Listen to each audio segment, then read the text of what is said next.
kind of pushed us to.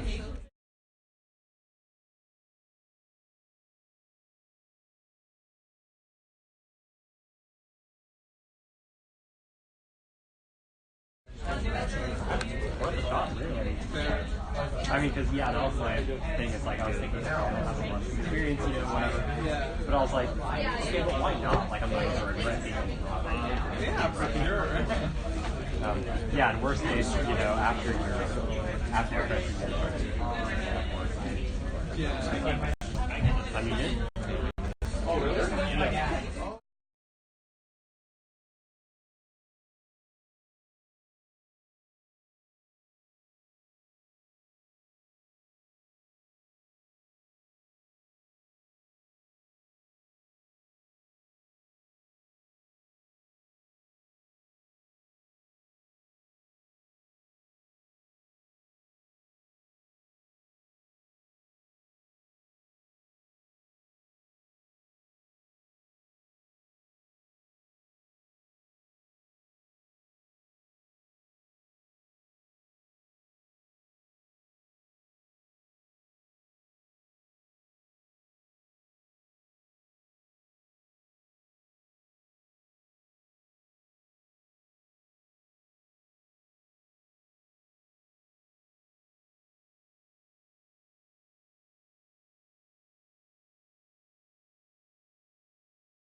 Maybe not.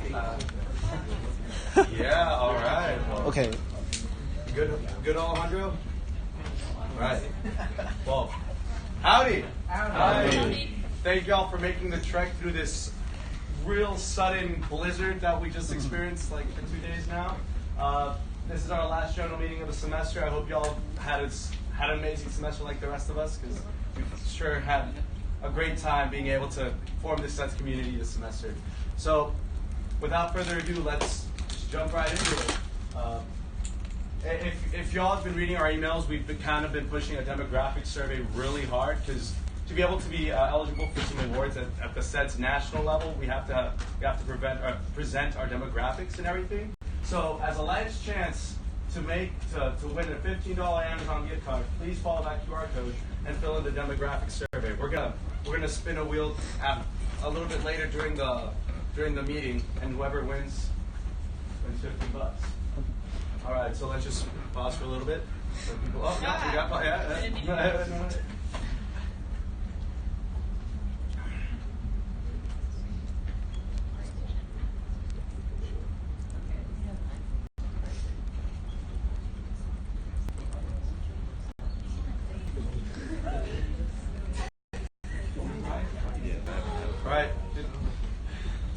The Shiba Inu, our resident mascot.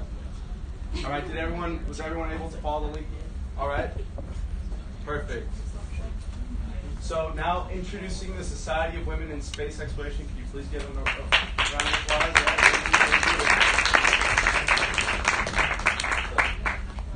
Just going to tell you a little bit about themselves. Howdy, guys.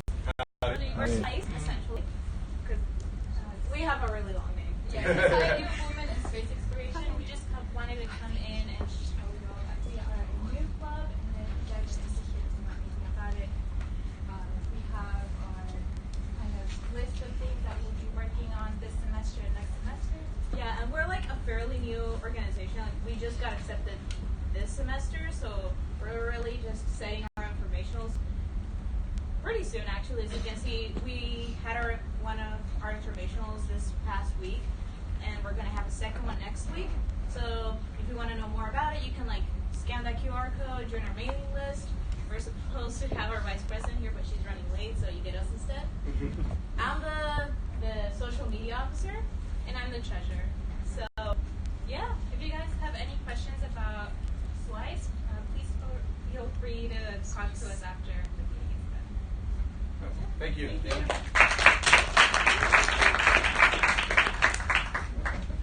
Space news.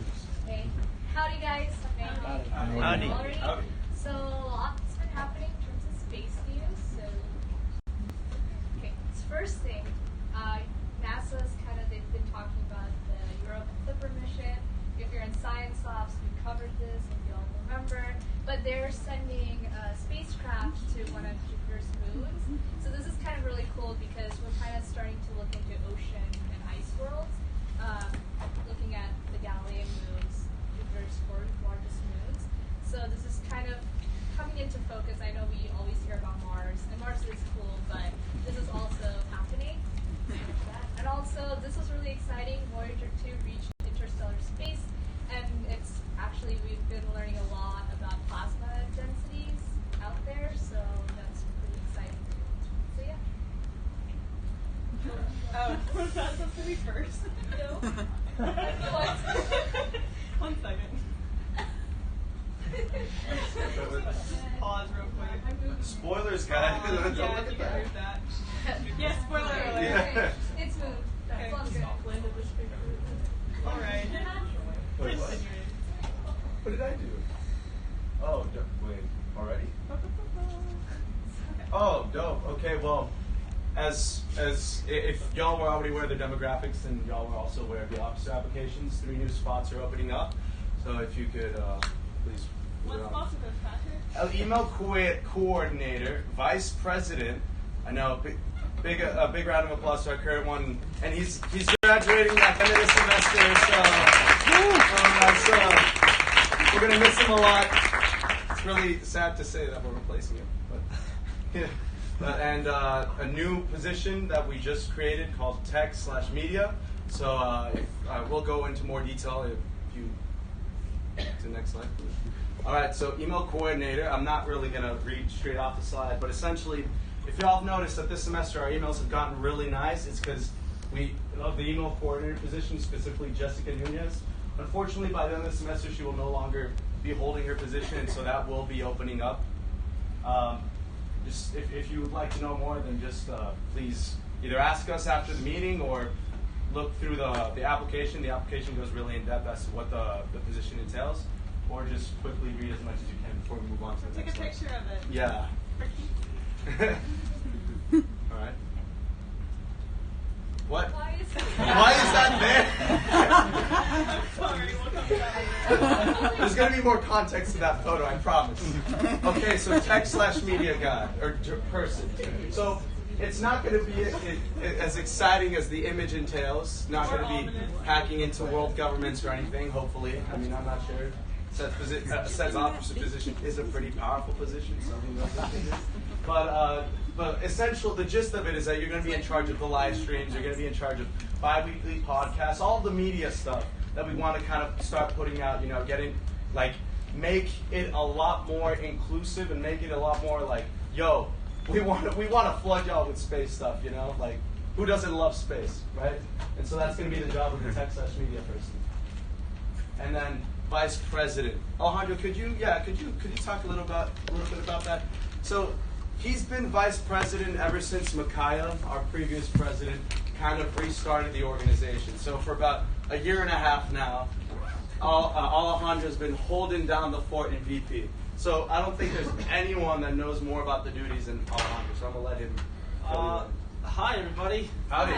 Howdy. So yeah, I've been VP for a while now, and helped Micaiah and a few others kind of bring back SEDS, and super thankful for everything that's happened and everything. But yeah, I do have to go now, graduating in December. So in terms of the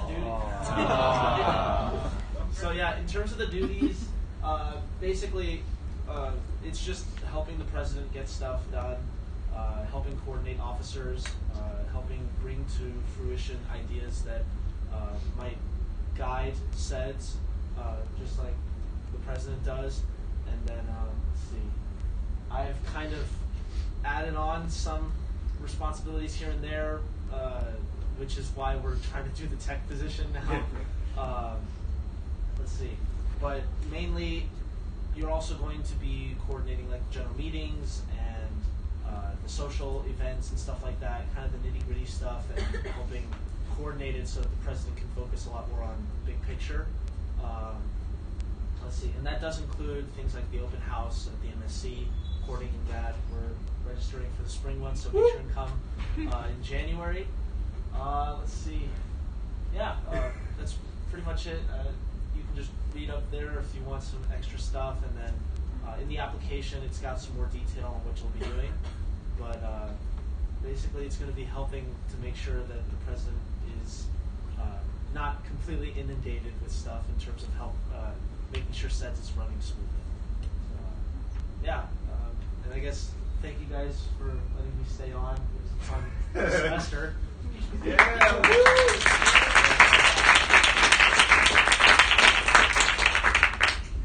think that's about it for me. Gig 'em, and I'll definitely, I hope to come back and see how much SEDS has grown in the next few years. So yeah. It's gonna skyrocket. Taking some stars. And if you have any further questions about these positions, you can come ask the officers after the meeting. Yeah. So the application to do this Friday at 5 p.m. because we will be holding interviews. And just by the way, maybe to kind of motivate y'all to apply, there's a lot of big plans in the works. So if y'all want to like latch on while you still can, I definitely would consider applying. All right. Move on to, Okay, so I'll be talking a little bit about Space Vision 2019. So this weekend, 4 of us from the officer team and previous officer team went to Phoenix to ASU where they were holding Space Vision. So Space Vision is the national conference for SEDS, so all the SEDS chapters from across the U.S. And we had a delegation from Puerto Rico, we had a delegation from UAE. It was really cool. We all gather, and basically it's like a bunch of amazing speakers, amazing panels, and you get to meet other people with the same interests as you, so we learned a lot. You can see a couple pictures here. So in the top left, this is me and Neha with Poppy Northcutt. So Poppy Northcutt was the first woman to ever work in mission control. Really cool to meet her, and she'll probably be coming as a speaker next semester, so you can look forward to that. And we're like friends with her. Yeah, They're we're best tight, friends. so it's awesome. they retweet each other's stuff, Yeah. y'all. It's serious. Yeah. And you can see her speaking in the top right. And then in the lower left, this is from ASU's School of Earth and Space Exploration. They have an awesome meteorite collection, so Neha was obviously geeking out over that. You can see Neil and Patrick here. Neil and Patrick having a nice romantic moment together. And then I didn't realize y'all took a photo so of that. ASU, this is really exciting. ASU has fruit trees on campus, which is like just the best part of the whole trip. Yeah, what? Now you're saying they were an exciting part? No, okay, yeah, let me fill y'all in on some tea, okay? Because I've been holding this back a little bit, okay? So I was walking, I was exploring ASU, right? And I was just like taking in the sights, taking in the sounds, taking in the lack of humidity. It's amazing, like I'm gonna be honest. And I happened upon fruit trees, just rows of them with fruit just waiting to be picked. So I'm like, wow, I can't wait to tell Lindsay and Neha about this, you know, because they're gonna share in my excitement. And so I go and I'm like, hey guys, guess what? And they're like, what? They have fruit trees. And I'm like, Patrick, you're so weird. And I'm like, oh no. And so, yeah, our fruit, wouldn't it be awesome if Texas A&M had fruit trees like that? Yeah. Like, am I the weird one here? Yeah, so come to find out, did a little research. I have a couple friends at ASU, and students will walk around with baskets and pick the fruit off the ground and eat it. So it's kind of cool. Yeah. But anyways, yeah, there's a lot of amazing speakers. CFO of NASA, Chief of Staff of NASA, a bunch of people on the NASA Psyche mission, which ASU is associated with. They have to talk a little bit about that. Yeah, so like they had a lot of panels for geology and like planetary science. So there's one specifically talking about icy and like ocean worlds, which was really nice and exciting. We had a scientist, I don't know if she works at ASU, but she's working on a Cooper mission. We had Dr. Jim Bell, he's on the Psyche mission, and also he's done stuff with Voyager 2. Just really amazing people, and I got to ask questions, and they were like amazing. They also had like an asteroid panel, and that was really cool. So just a lot of exciting stuff happening. We had like we touched a little bit of everything within the space. So it wasn't just engineers. There was like an off-the-record panel, which was really nice. That's essentially when employees for JPL, we don't really know, they'll be a panel. No one can record them. No one can get on Twitter, and they'll just say whatever they want. So they gave a lot of insight into what you should major on, and Apparently not aerospace. apparently not aerospace or systems engineering. So they're doing that. Very exciting news. So obviously traveling to ASU is cost prohibitive for a lot of people, but Space Vision 2020 is going to be at UNT, so that'll be awesome. A lot of us hopefully will be able to go to that. It's just a 3-hour drive to Denver. So that'll be awesome. So definitely look forward to that. Howdy. So if you're a part of the design team, you know what you're doing. What project's going well. So application for Junior Design Team Week is I'm going to be asking for people to want to do this role. It's not like an application process yet. I'll be sending it to the Reuben message board or the Discord board. So those of you who are in the design team can apply for this. This is going to be the role that you guys know, John and Jose. They're not here right now, but you're going to be basically replacing John because he's about to graduate. So I'm excited for that. Excited for that.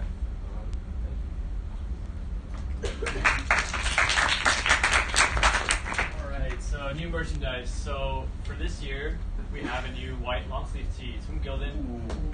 It's designed by our very own Amanda. Thank you, Amanda. And it will be on the marketplace by the end of this week.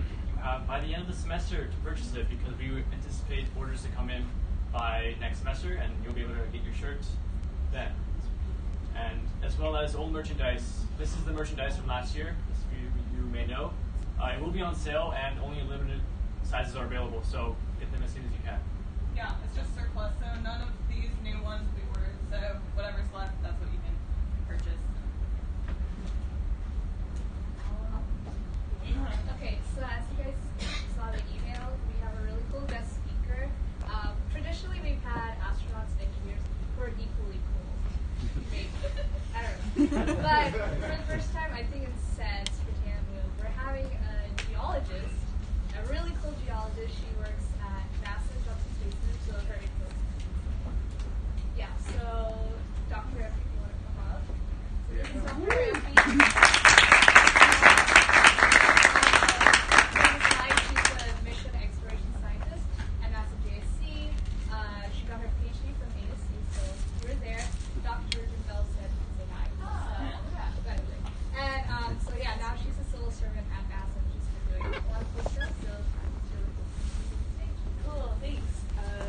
To turn off the lights? Sure, if you could bring them down a little bit.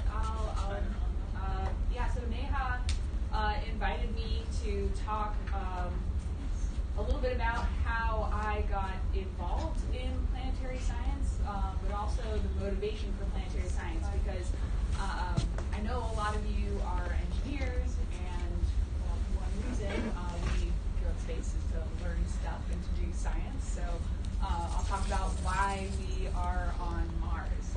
And so a little bit about me. I'm just going to pull up my slides. So I grew up in Denver, Colorado. Both of my parents are scientists. My mom's an archaeologist and my dad's a biologist. So I was always into science growing up. Did tons of hiking and camping. Loved the outdoors. I think that's probably why I'm a geologist. But very early on, I was just in love with dinosaurs and thought I was going to be a vertebrate paleontologist until I got to high school, and then I was like, that's probably not a viable career, so I should pick something else. So when I went to undergraduate school at Colgate University, I was like, I'm going to study chemistry and do I don't know what with it. But my second semester, I took a class on dinosaur evolution, and that just reignited my love of dinosaurs. And so then I started taking geology classes because again I thought I was going to be a vertebrate paleontologist, but then started studying mineralogy and did some undergraduate research in clay mineralogy. And clay minerals are important minerals on Mars because they form from water-rock interactions, and the types of clay minerals and their structures and their compositions can tell us a lot about the environments in which they formed, the temperature, the pH, the composition of the waters. So I applied to grad school to a variety of schools, both for paleo and mineralogy, soon-to-be advisor at ASU contacted me and was like, hey, I see you study clay minerals. How about studying them on Mars? And I was like, that sounds cool. I knew not one thing about Mars. Well, I knew a few things. Like, it's the fourth planet from the sun, and it's red. Like, what else do you need to know? So anyway, been studying it ever since, and now at NASA, deputy PI of one of the instruments on the Curiosity rover, and I've been working on Curiosity since 2011. Okay, so today I'll talk to you about, is there a clicker that advances the slides, so I don't have to keep coming over here? I can do it. Thanks. I know it. So yeah, so I'll talk to you about exploring Mars with the Curiosity rover. Next slide, please. So I'll start with why we study Mars in the first place.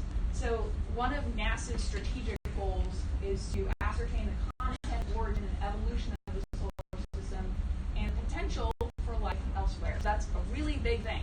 Are we alone in the solar system? Are we alone in the universe? Forward. And to get at this, one of Curiosity's mission goal is to determine Mars's habitability. So what do I mean by habitability? So Curiosity does not have the ability to detect life, extant or extinct life, unless it was macroscopic. So if we found a dinosaur bone, that'd be pretty obvious. But we cannot find microscopic life. So we're trying to determine if there were ancient habitable environments there in which microbial life could have thrived. Next slide. So there are four main requirements for habitability. One is you need some sort of solvent. Life as we know it requires liquid water. You need raw materials, elements like chinops. Next. You need some sort of energy source. So photosynthetic organisms need light. Chemoautotrophs need some sort of chemical source of energy, and then you need favorable conditions. So temperature can't be too warm or cold. Water can't be too saline. pH has to be just right. And if you have all four of those things, you have a habitable environment. We go forward.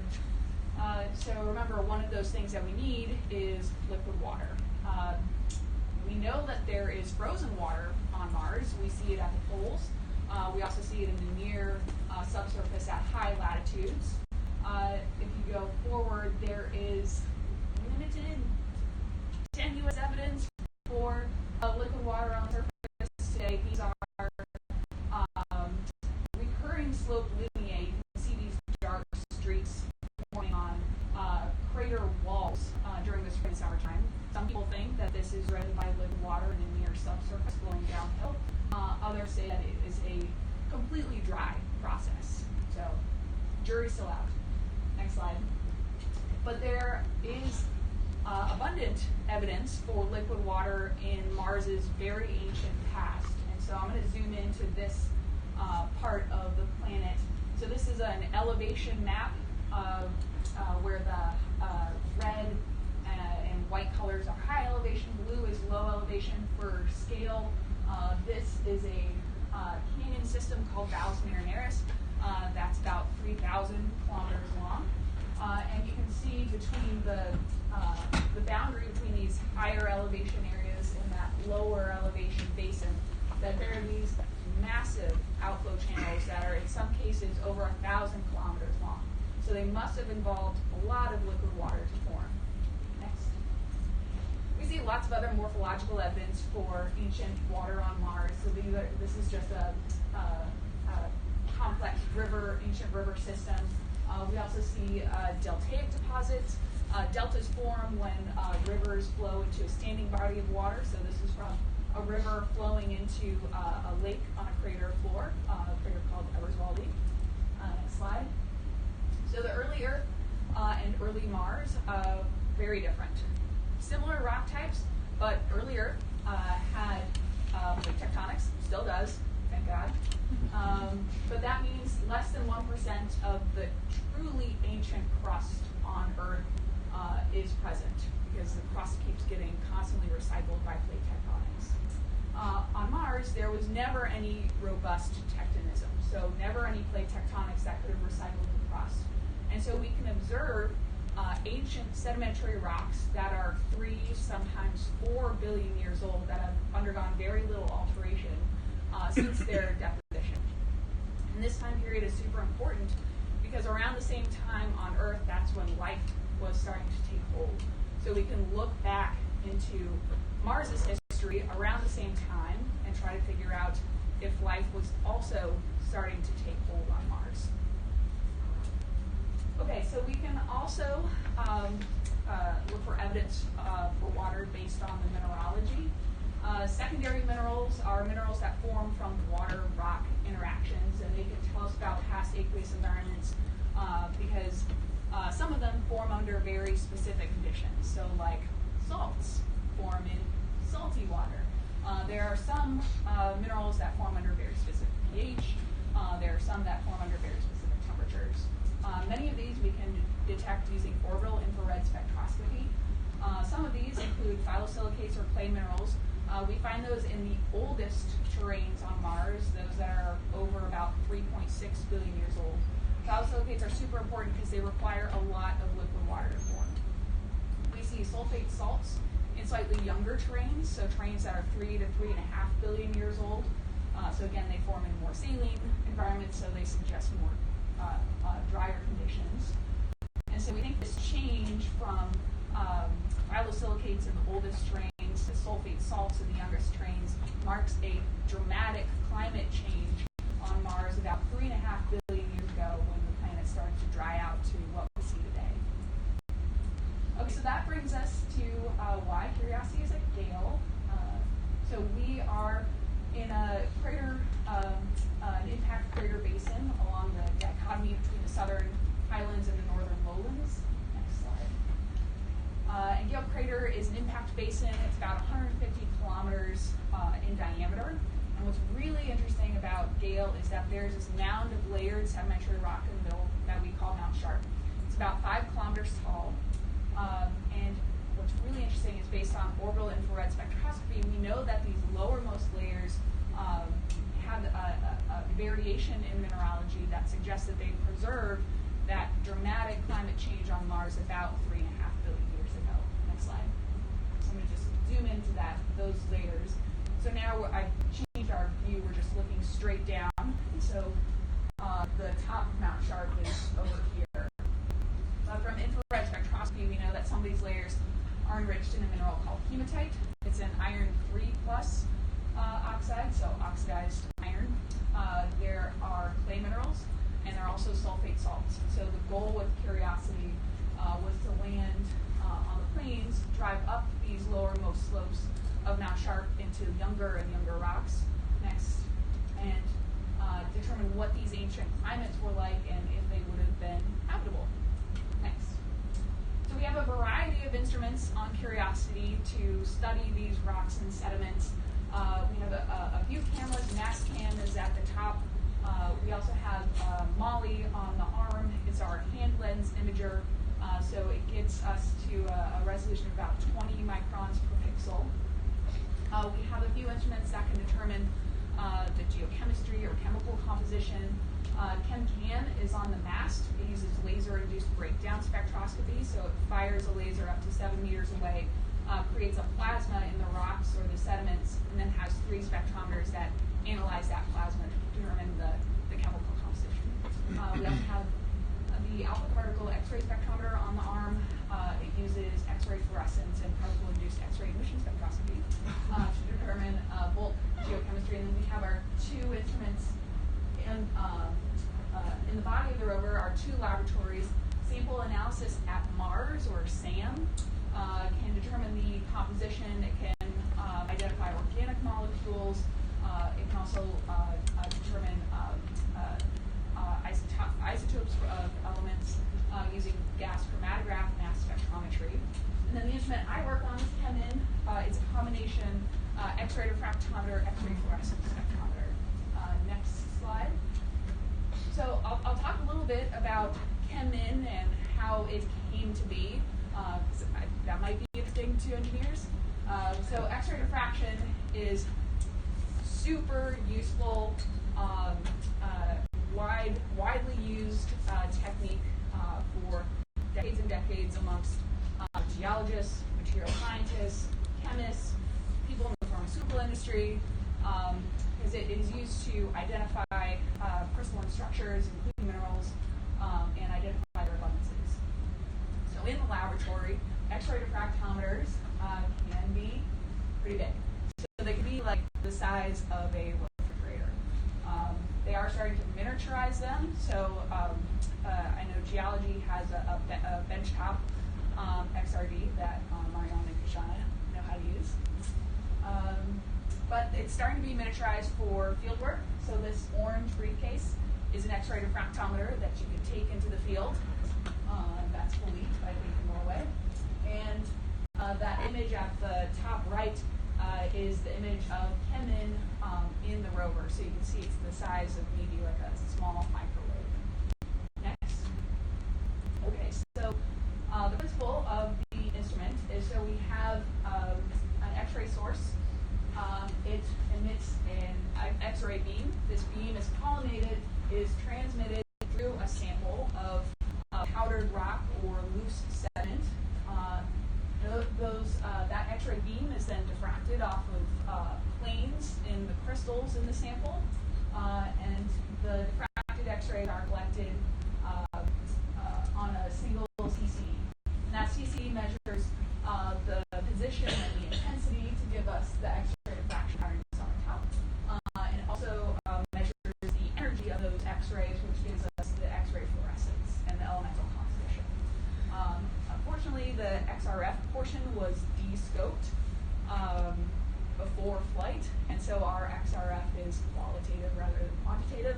But with XRD, we can get down to a detection limit of about 1 weight % for minerals. Next slide. Okay, so the design of Kemin is very similar to the first Xray diffractometer, which was invented a little over 100 years ago by Max von Laue. All you need is an Xray source. We got one. You need a sample. We got a sample holder wheel and a detector, which we use a CCD. Next. So these are just little some of the specs for Kemin. We use a cobalt source.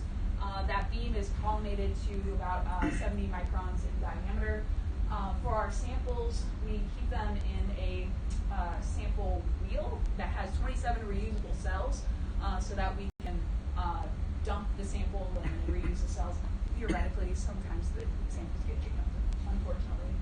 But these are lined with either Mylar or Kapton film. We also have some standards so that we can calibrate the instrument. And the cell volume is really small, only about 10 cubic millimeters, so we don't need a lot of sample. Then again, our CCD, I guess this is probably the most important thing. For those diffraction patterns, our angular range is only 2 to 52 degrees 2 theta, and our resolution is about 0.3 degrees 2 theta. Just to give you an idea, laboratory instruments can go like 150 degrees, and their resolution is like 0.01 degrees 2 theta. So laboratory instruments, way more accurate, precise, but still, we're doing quantitative mineralogy on Mars. Pretty cool. Oh, and the first Kemin design was in 1991. It launched in 2011. So this is, like a 20-plus year-long, endeavor to get an instrument on a mission. Were any of you alive in 1991? One person. I know. Oh, I was too. Okay, so for a normal laboratory diffractometer, you would pulverize a sample to get a powder with all different grain orientations so that you can see all of the different crystal planes. To do that, though, we use piezoelectric actuators on the cells to get convective grain motion. So all those grains come into the center of the cell in the CP. Next. These are just some of the two-dimensional X-ray diffraction patterns of different samples. Next. This is the first field deployed Kemin. There's a bunch of guys looking at it. So this is in Death Valley, and this is Doug Ming. He's an Aggie. I think he got his master's and PhD here. And he's one of my mentors at JSC. He's trying to retire, but I'm trying to get him not to retire. And this is Dave Blake. He works at Ames, and he is the originator of Kemen. Next. This is the Kemen 4. So this was the first fully quantitative start to finish XRD-based mineralogical analysis in the field. This was in 2006 in Spitsbergen, Norway. This is Dave Fish, another very famous clay mineralogist. And what's weird about this, maybe it's not weird because we're in Texas. He's got a gun. Oh, wait, what? Wait. He's got field work with a gun because polar bears, yes, they will eat you. But not if you kill them. I was not. Next slide. And then finally, this is just a photo of Kemen being installed into MSL in 2009. Again, it launched in 2011. Okay, if you hover, there should be a quick ad. So this is just a little animation to show you full scale how it works. So we deliver a powder, either a pulverized rock or a loose sediment. Is delivered to one of 27 reusable sample cells. Cool. We then transmit the X-ray beam through the sample. You cannot see X-rays. The wavelength is way too short, but just pretend like you can. So that sample is being constantly agitated by the piezoelectric pulses, and those X-rays are being diffracted off of the planes in the crystals, producing these two-dimensional X-refractor lines. Next. Okay, so let's talk about science. Again, we went to Gale Crater. We're in Gale Crater now. And yeah, no, it's okay. You can go forward. So on the upper left is our traverse from our landing site on the plains to where we are now. We're a little bit further south. But basically, we've gone almost 22 kilometers in the last over 7 years, so not far for how long we've been up there. And we've gone about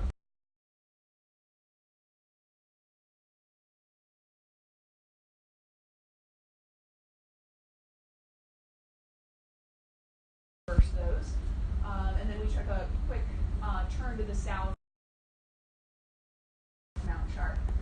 This is our, actually like the lower half of our stratigraphic column. For those of you who are not geologists, the bar, the longer the bar, the larger the grain size. So you'll see lower in the stratigraphy, there's much larger grain size, and it got much smaller as we went up. It's telling us something about the energy of the environment. So very close to our lake site, we saw this outcrop, a conglomerate that's made up of clasts of different grain sizes. And the size and the roundedness of some of these pebbles suggested was deposited in a river that was up to 1 meter deep. And I think what's important to note also is that almost all of the rocks we see are sedimentary rocks. We have seen maybe a handful of igneous rocks that are floating, so like not in place, just sitting on the ground, maybe. But jury's still out on that one too. Okay, if you go back real quick. Yeah, so this came from further along our traverse on the plains, a place that we stopped called the Kimberley. It's made of these dipping sandstone beds suggesting deposition in a delta environment. Remember, deltas form where rivers flow into lakes. Further along, so we first started investigating something we call the Murray Formation, where we first got to the lower slopes of Mount Sharp. Murray Formation is dominantly made up of mudstone, which is a very fine-grained sedimentary rock. In many cases, we cannot resolve the grain size, so probably less than 20 microns, tiny, tiny, tiny grains. They're frequently laminated, suggesting deposition in a lake. We also see some ancient preserved dunes in something called the Spitsbergen Formation, and that overlies the Murray Formation. It's an unconformity, meaning there was a large period of time, or a long period of time, between when the Murray Formation was deposited within the lake environments and those dunes were deposited much later. Okay. So I'm going to take you through a few more of the outcrops so you get an idea of the types of rocks that we're looking at. This is a place called Mech Bay, super close to our landing site. It's made up of fractured mudstone, again, that really fine-grained sedimentary rock. It has fractures that are enriched in magnesium, suggesting that there were magnesium-rich fluids moving through these sediments before they were liquefied. Next.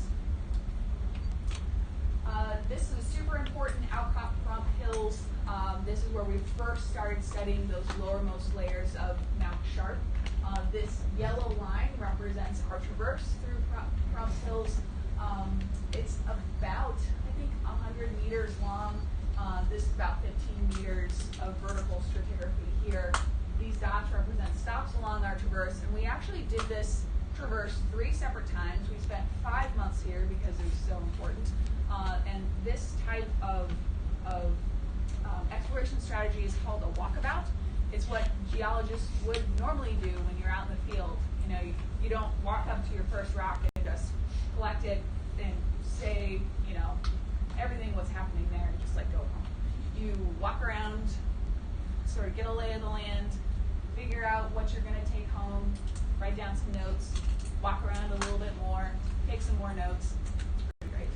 So that's what we did here for 5 months. Next. Quick question. Yes. Why are some of the dots red? Some of the dots are red, so the red dots, great question, is where we did contact science. So that's where we actually put instruments on the arm down, like APXS. In some places, we drilled samples. We drilled 3 samples here. The white dots were just non-contact science. So the instruments that are like on the mast. So like mast cam images or chem laser shots. Good question. Also, interrupt me anytime. I'm full of answers. Okay, further down the road, we stopped at a place called Mosaic Pass. This is where we saw the contact between the Murray mudstone and those overlying Aeolian windblown dune rocks. But what was really cool about Mosaic Pass is that ChemCam suggested some of these rocks were super enriched in silica. Some of them had over 90 weight percent SiO2. Maybe that doesn't mean a lot to non-geologists, but Mars has a lot of basaltic rock, means it's relatively low in SiO2. So, you know, maybe 45 to 50 weight percent SiO2. So seeing something that has 90 weight percent SiO2, it's like, stop the presses, something weird is happening here. See? That's like, Way to go. exactly. Thank you. Okay, next slide. We see some really interesting diagenetic features. So diagenesis is basically alteration that happens to sediments after they're deposited. So groundwater moving through the sediments before and after they've been liquefied. So these are concretions that are on the centimeter scale from groundwater moving through. If you look at this image on the right, the bulk of the rock is red, but if you look along the fractures, it's gray. So it's telling us that fluids were moving along these fractures, probably leaching elements out of the rock. This is a super fun outcrop in terms of morphology. So, you know, generally we saw a lot of mudstone with those planar laminations, but this is sort of showing some wavy laminations, probably from ripples moving across either fluvial or dry, windy surface. Next. We also see evidence for desiccation and drying up of the lakes in some places. So this is a target called Old Stover, about 4 feet across. And what do you see on the surface? Yes, like mud cracks. 3.5 billion-year-old mud cracks on Mars. Pretty cool. Here it might be hard to see, but there are these very parallel white bands that are sulfate salts that might have been from drying up of lake water.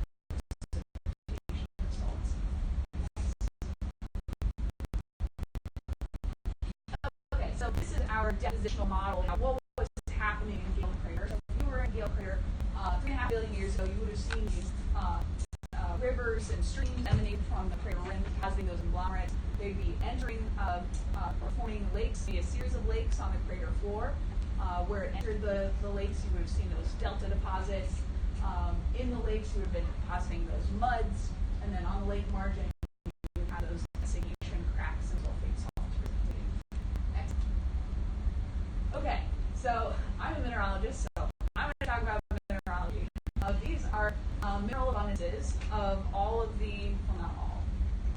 We have some more, but some of the rocks that were drilled from lake and river sediments or ancient rocks. I'll talk about some of the more important mineral groups that can tell us what these ancient waters were like.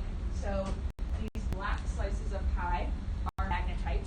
Magnetite is an iron oxide that has iron 2+ and iron 3+, so reduced and oxidized iron. In red is hematite, which has only iron 3+, oxidized iron. So tons of magnetite at the bottom, lots of hematite at the top, telling us something about the redox conditions of the waters.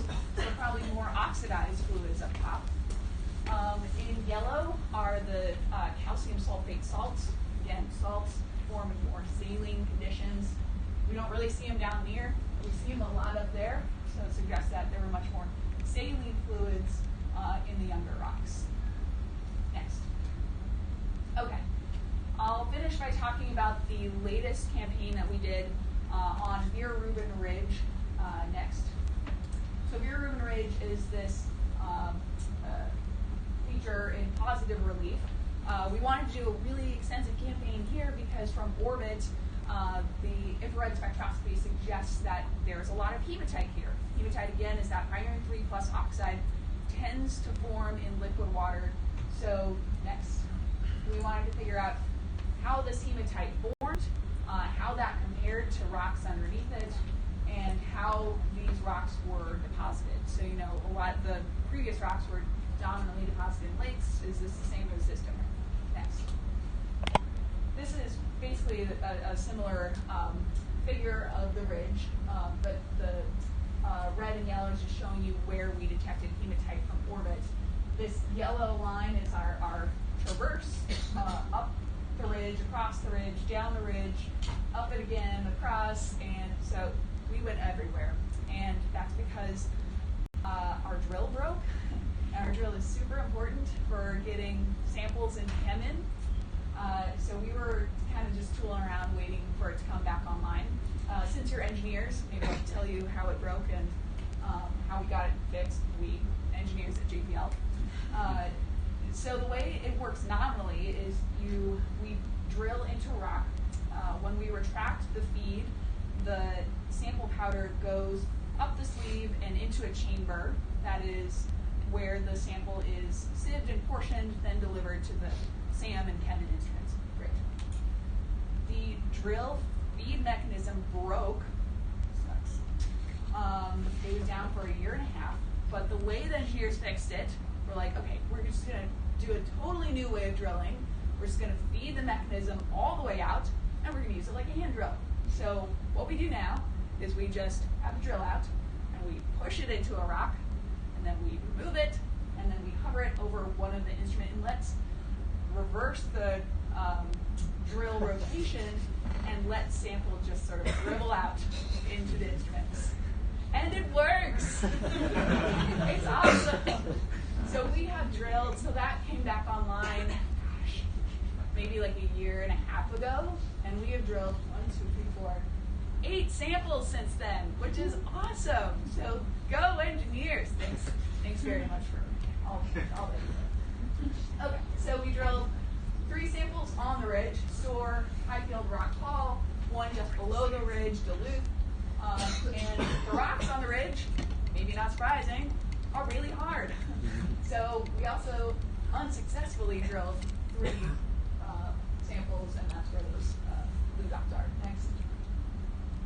Okay, so these are the images of those drill holes. For scale, these are only about the diameter of a dime. So, and we go down 5 to 6 centimeters, 4 to 6 centimeters.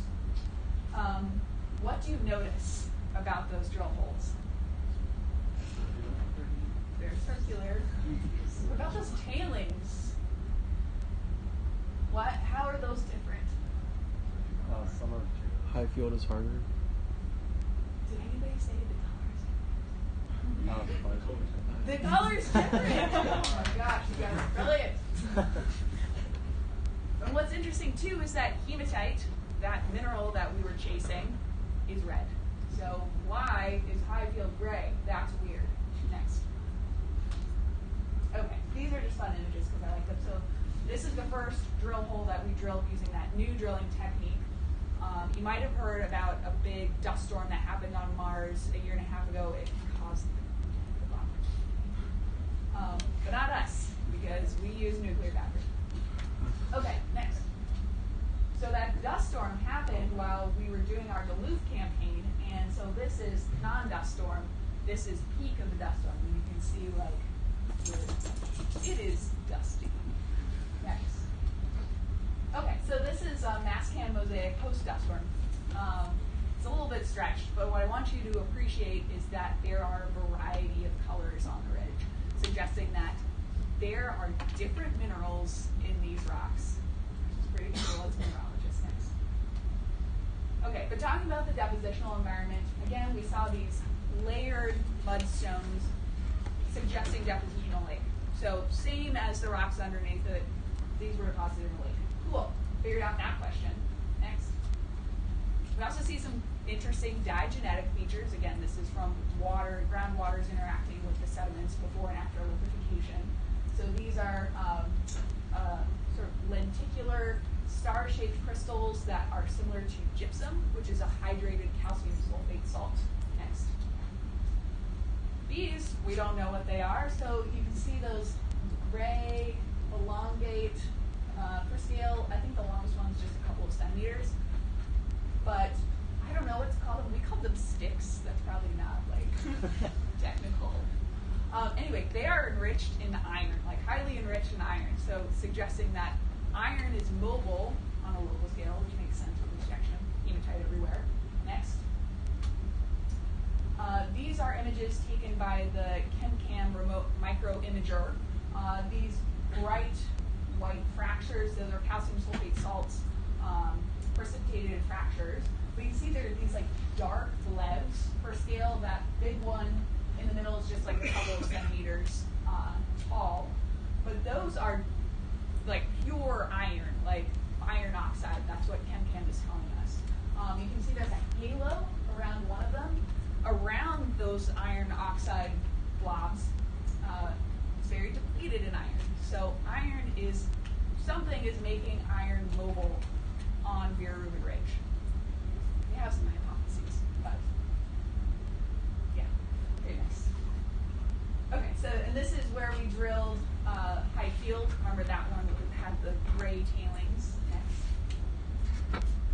This is a target we did not drive to, because the engineers would probably kill us, but what I want you to appreciate is, so there are these beautiful layered rocks here.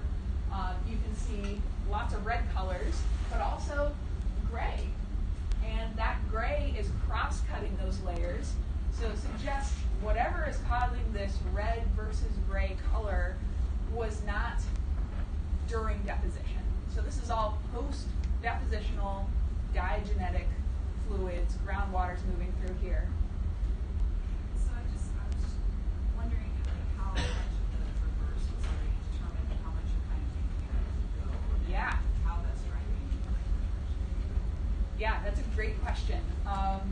We did not plan to do the all over Reuben Ridge.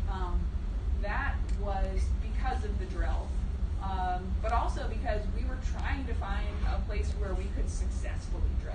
So we had all of those like failures, and we're like, oh no, we cannot leave this place without having successfully drilled it. So there were a lot of telecons where we were trying to figure out like, okay, how will we know if a rock is relatively soft? And we have a brush, and sometimes the brush like scrapes into the rock. So we were like, okay, we see a lot of brush marks. That means that that rock is soft. And so we're going to go back to a place where we saw lots of brush marks, and we're going to drill that. And that worked for the most part. But yeah, so we do have... So how long does it take to kind of make those numbers? Yeah, so we plan usually 4 days a week. And the entire campaign was probably a year and a half, maybe a little longer, as we waited for the drill to come back online. We do have a strategic path that goes all the way to the end of the rover, but we do change it semi-tactically, super tactically, as we get information coming down. Yeah, it's a good question. And I mean, it's always a give and take, because NASA headquarters is drive, see more things. And us scientists are well, we want to study this one rock. Because it's a really good rock. And they're no, we gotta go. So it is a give and take. And how far is it from Insight? Where is... It is relatively close. So I think Insight is on the plains just north-ish of Gale Crater. Yeah. Okay, next slide. Okay, now let's talk about the iron oxide mineralogy. So these iron oxide minerals that we're finding with Kemet. So maybe not surprising, but hematite was the most abundant iron oxide in 3 of those samples. And one of those samples had the most hematite of any sample we've ever drilled to date. So great. That makes sense because we saw a ton of it from orbit. And that includes Highfield. That gray sample was chock full of hematite. One surprise is we found this weird iron oxyhydroxide called octagonite in the sample at the top of the ridge. Octagonite forms when it's very well crystalline like it is here. It forms in very saline and acidic conditions. So that's interesting. Magnetite, the iron 2+ and iron 3+ oxide was only at detection limits. But we do see evidence for differences in grain size in the hematite next, which is pretty cool. And this is just based on visual evidence. So again, hematite was abundant in Duluth, Stower, and Highfield, but you can see a variety of colors in them. But coarse hematite, where it has a grain size above about 5 microns, looks gray to our eyes. It's also commonly called specular or pleated hematite. We detected it from orbit and Meridiani Quantum, which is where Opportunity went and found the hematite-bearing blueberries. But what's really cool about gray hematite is it usually forms under elevated temperatures. Not super high temperatures, like 80 to 200 degrees C, but this is the first evidence for warm fluids in Gale Crater, which is really cool. Next. The sulfate salts are also telling us something really interesting. These in gold colors are calcium sulfates. This gold is anhydrous, and this is semi-hydrated. That peach color is fully hydrated calcium sulfate. The anhydrous salts form in really saline conditions, so we think that that rock hall has tons of anhydrous sulfate, calcium sulfate, suggesting those fluids were especially saline. This purple color, that's a mineral called jarosite, only forms under acidic pH. So again, suggesting that there are acidic fluids in some of these rocks. Next. Okay, so just to conclude, there was a very complex aqueous history at Reuben Ridge. We know these sediments were deposited in a lake, and then diagenetic fluids were moving through here and just going crazy on mineralogy. So the minerals suggested there were multiple fluid episodes. Some of them were warm, some of them were salty, some of them were acidic, and we don't know really when this happened, but the SAM instrument did potassium-argon age dating on jarosite from a different sample, much lower in the stratigraphy, they found that jarosite was only 2.1 billion years old. So remember, these sediments were deposited 3.5 billion years ago in these lakes. So this is suggesting that there is a history of liquid water in Gale Crater, maybe not persistent, maybe just intermittent, but over the course of 1.5 billion years, which is super important when we're thinking about habitability and life and where it would live on Mars. Next. Maybe I'll just leave you here. So where we are today, we are off the ridge. We are in a location that we call Glen Torridon. My advisor was like, who's Glen Torridon? That's the name of the unit. Anyway, from orbit, we know that it's enriched in clay minerals.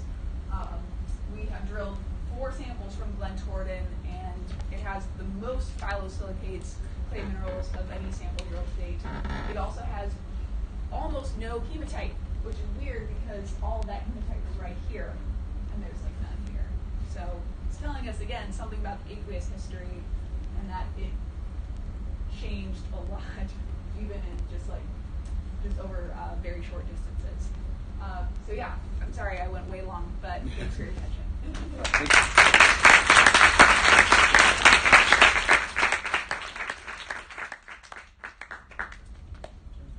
Oh yeah. All right, perfect. So it's literally 8 o'clock, so what we're going to do is just finish off the rest of the slides, announce the winner of the raffle, and then after that, if y'all have any more questions for either Swise or Dr. Rampy, please stick around and ask them.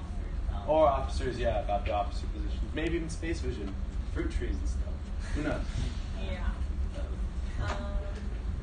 That's it. Slide. All right, dope. So just going to go to the... Oh. Yeah, well, no, not yet. We gotta add stuff, yeah. Gotta add 54 responses. Thanks, y'all. Man, we're gonna clean sweep all these rewards. Maybe, I don't know. Wait, modify wheel. Okay, paste list. You gotta remove those. Oh, damn. Replace choices. All right, go. Yeah, all right. Okay. Can't. All right, dope. Oh. All right, there it goes. All right, if you recognize your email. All right, who is number 1? Somebody filled it out twice. Wait, what? I mean, it said replace. I mean, is that anyone here? Do you have to be here to win? I mean, yes? Okay. You have to be here to win. All right, dope. Let's. I really Redo it. I think that we need to. No, I think it's just because somebody actually redid it. There's the one with the one. Okay. There's Just remove them. Yeah. That's so at the bottom. No, There's 2. yeah. Yeah, let's do that. Thank you. All right, so paste list. Control V. Do that live and in person. Yeah, I know. We need to add like some really intense music to this. Oh, apply wheel. Yeah, baby. Okay. All right, click to spin. There's nobody there. No one there. Damn! Haha, you've been duped. Oh, is that somebody here? He's not here. He's not here. All right, let's see. We have no clue. Oh, still. All right. This has become shenanigans. All right. Wait, who won? Yeah, wait. Yeah. Woo! Yeah. All right, I think go see Drew afterwards. But I think that concludes this general meeting, and I think that concludes this semester's load of general meetings. Can we please give a round of applause to Dr. Rampy? And also, one more heartfelt round of applause for Alejandro Arroyo. Thanks, guys. So thank you for coming. The officers are going to stick around if you have any questions for us. So is Dr. Rampy, and so are the officers for SWISE. So if you don't have any questions, just please feel free to ask.